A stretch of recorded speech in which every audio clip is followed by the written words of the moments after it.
की आय-टी क्षेत्रामध्ये सध्या चाललंय काय? आपण पाहतो की Amazon, Google, मेटासारख्या कंपन्या मास फायरिंग करतायत. अजूनही TCS सारख्या कंपन्या, इन्फोसिस सारख्या कंपन्यांमध्ये फायरिंगचं प्रमाण खूप जास्त वाढलंय, ले ऑफचं प्रमाण खूप जास्त वाढलंय. तुम्ही याच्याकडे कसं पाहता? तर ले ऑफचं पहिलं रिझन हे आहे की अपग्रेडेशन पहिलं तर पाहिजे. दुसरं रिझन हे आहे, जसं आता तुम्ही कंपन्यांबद्दल बोललात, तर या सगळ्या इंडियन ओरिजिनच्या कंपन्या आहेत की ज्यांच्याकडे काम ज्यावेळेस येत होतं तर त्यावेळेस त्या कामाचं एक म्हणजे व्हॅल्युएशन होतं की बाबा माझं एम्प्लॉई कॉस्ट एवढी आहे, माझा रेंट एवढा आहे, डिलिव्हरी टाईम हा आहे, आणि त्यानंतर एक बजेट जात होतं. बट आता रिसेंटली काय झालं 1-2 वर्षांमध्ये की ज्या बाहेरच्या कंपन्या जसं गुगल आहे किंवा मायक्रोसॉफ्ट आहे, ह्या बऱ्यापैकी इंडियात आलेल्या आहेत. काही गुजरात लोकेशनमध्ये, काही पुण्यामध्ये सुद्धा आहेत. आज आपण इथे खराडे IT पार्कच्या आजूबाजूला बसून बोलतो, तर इथे पण खूप सगळ्या कंपन्या आहेत. म्हणजे काय झालंय की कंपन्या आधी इंडियन ओरिजिनच्या कंपन्याकडून जे कामं करून घेत होत्या, तर त्या कंपन्या इथं येऊन रेंटनी राहून सुद्धा त्यांना परवडत आहे. बरोबर. तर त्यामुळे त्या काय करायला लागल्यात की इथं येऊन इंडियन टॅलेंट वापरायला लागलेत की ज्यांना ते 2 लाख जास्तच पॅकेज द्यायला लागलेत, पण त्यांच्याकडून AI डेव्हलप करून घ्यायला लागलेत. आपण नेहमी ऐकतो ना सर की आज मायक्रोसॉफ्ट किंवा गुगलचा CEO जर इंडियन नसता तर कदाचित इंडियामध्येच गुगल सुरू झाले असते.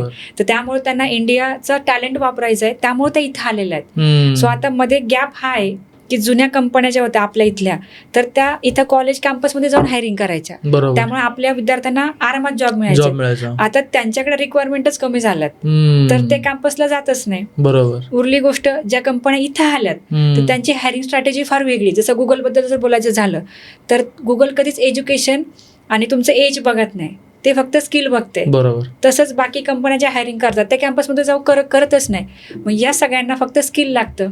मग जर आपल्याकडे स्किल नसेल तर आपल्याला कोण शॉर्टलिस्ट करणार आहे? मग आपले ग्रॅज्युएटचा काय प्रॉब्लेम होतोय की आपले विद्यार्थी फक्त कॅम्पसवरती अवलंबून राहतात, कॉलेजवरती अवलंबून राहतात. ते त्यांचा रेझ्युमे अपग्रेड करणं असेल किंवा स्किल अपग्रेड करणं असेल, हे करत नाही का? कारण शेवटी ते अकॅडमिक्समध्ये बांधलेले आहेत.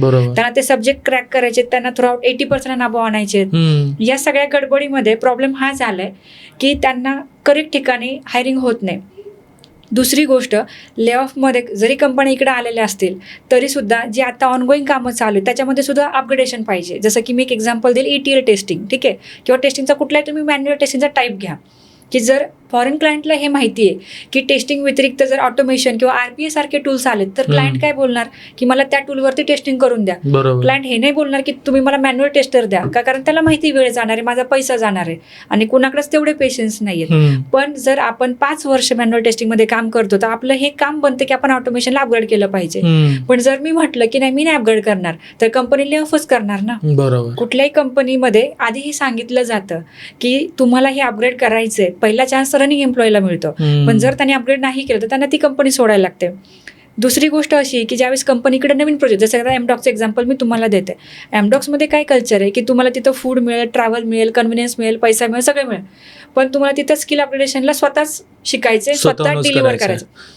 तिथं तुम्हाला काहीच नाही, तिथं तुम्हाला कोणी ट्रेनर बसलेला नाहीये की जो तुम्हाला समोर बसून शिकवेल आणि मग तुम्हाला काम करायचं. हे TCS मध्ये चालतं, ते तिथं नाही चालत. मग तिथं जर तुम्हाला सगळं भेटलं तर तुमचा फोकस फक्त कामावर पाहिजे. मग त्या कामामध्ये कुठलाही क्लायंट नवीन जरी आला, काम जरी वेगळं आलं, तरी तुम्हाला अपग्रेड करायचे आणि मग ते काम पूर्ण करून द्यायचे, ती जबाबदारी तुमची. सो या लेवलनी कामं चालतात. मग त्यासाठी आयदर आपण स्वतः शिकलं पाहिजे किंवा क्लासेस थ्रू शिकलं पाहिजे, हे 2च पर्याय. जसं की आपल्याला जनरली एखादी गोष्ट जर अवघड जाते, समजा मॅथ्स असेल, तर आपण ऑब्व्हियसली क्लासेस लावतो. आपण असं म्हणत नाही की बाबा ठीक आहे ना, मॅथ्स झालं तर चालेल, कारण 10वी-12वीचे वर्ष आपल्यासाठी महत्वाचे. तसंच जर करिअर महत्वाचं वाटतंय तर करिअरमध्ये अपग्रेड केल्याशिवाय पर्याय नाही, नाहीच अपग्रेड केलं तर ले ऑफ झाल्याशिवाय पण पर्याय नाही. बरोबर. 2 गोष्टी माझ्या लक्षात आल्या.